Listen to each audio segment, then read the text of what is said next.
Well, this weekend on Main Event Television, you're going to see one of the most popular boxers in the world yet again. Joseph Parker fought in Australia in May. Now he's going to be fighting on this big card in Saudi Arabia, taking on Deontay Wilder. And I'm pleased to say that the former heavyweight champion of the world joins me now. Joe, great to be talking to you as always. But what about the year that you've had? After a loss at the end of last year, you've gone 3 on the bounce. You've been here to Australia, and you've got these big fights in Saudi Arabia as well. It's a big 2023. It's been a great 2023.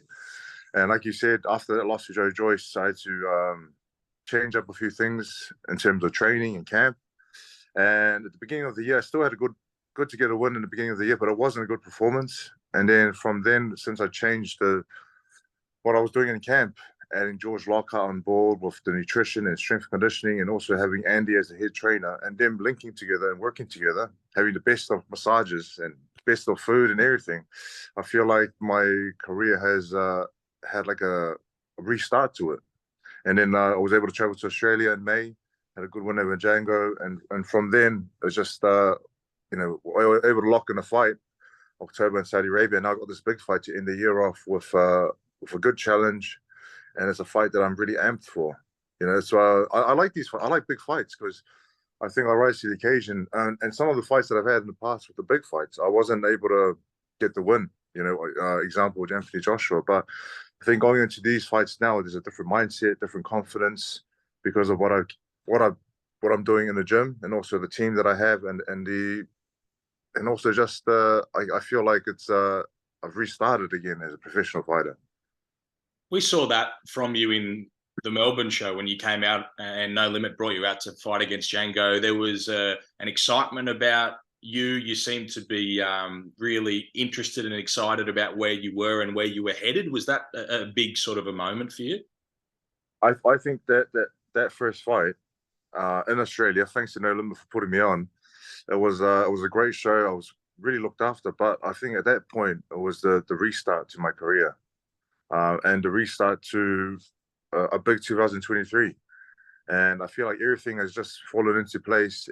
Everything there's not much more I can do or I could have done to prepare for this fight or any other fight. Like I've done everything I can in terms of sleeping and eating and training, traveling around the world, getting the best of sparring. And I feel even though Deontay Wilder is a big hitter and a big challenge, and he's been champion for a long time with a lot of experience, I feel it's my time. And I feel like he's had his time.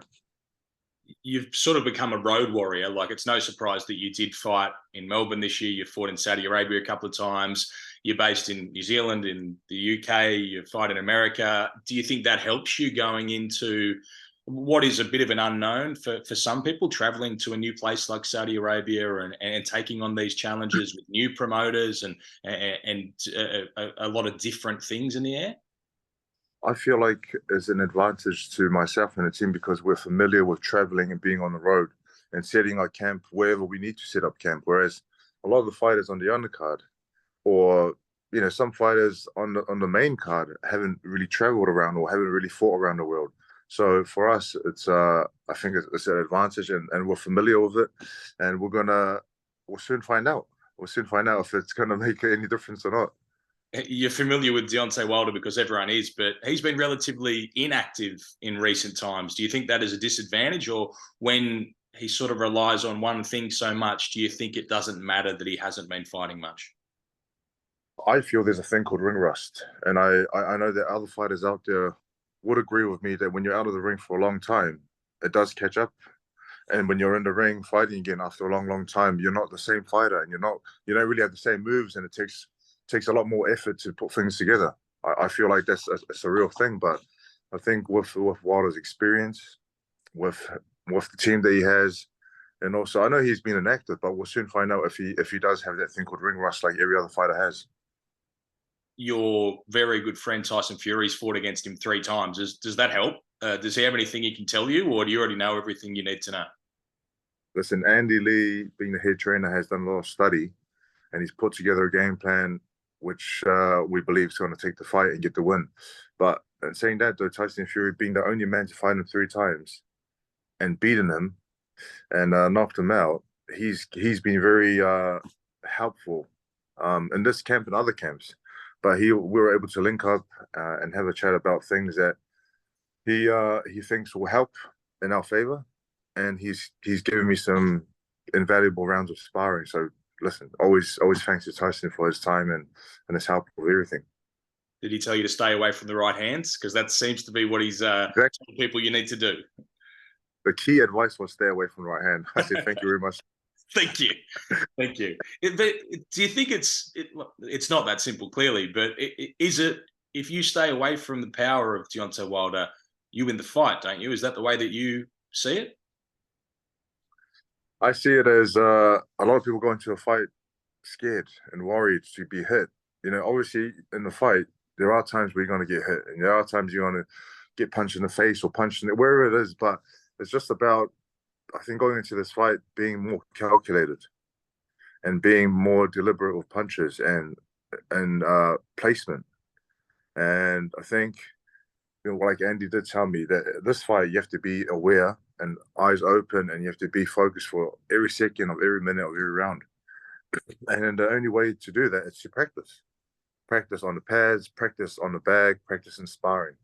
And I feel like I couldn't have done, like I said, I couldn't have done anything more. Now I'm going to transition, take everything that I've done and all this focus that I've been practicing in the gym and put it right on fight night. Have you specifically tried to spar against tall guys and big punches, or you haven't sort of catered in that way? Yeah, we're trying to get the sparring partners to be, you know, the same height, the same reach, you know, jumping in with 1-2s and whatever, you know, and like the perfect, like I said, Tyson gave the best work. Being the champion of the world, of course, he's going to give the best work ever. And then we had other guys that were using in Ireland, and other guys that we had in Morecambe Bay, and then we had you know, Lawrence Okoli was here with us last week. So I think, you know, we've used the best guys that we can for this fight.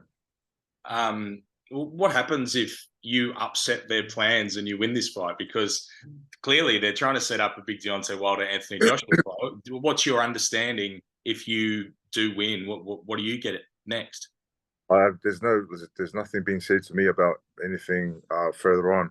I think, like you said, they are making plans for Joshua to fight Wilder sometime in March. I see that it's rumored around, but Joshua has to be on point for his fight because Otto Wilder isn't an easy fight. You know, he's just coming off a good win, and I feel like Wilder has to be on point for his fight because, you know, it could be the other way where it's me and Otto fighting much. You know what I mean? So I haven't really thought about losing. Like going into this fight, I'm not really thinking about the result. I'm just thinking about going in there and executing the plan and just enjoying the whole process because, like, I've enjoyed the whole camp. Now it's time to enjoy the fight.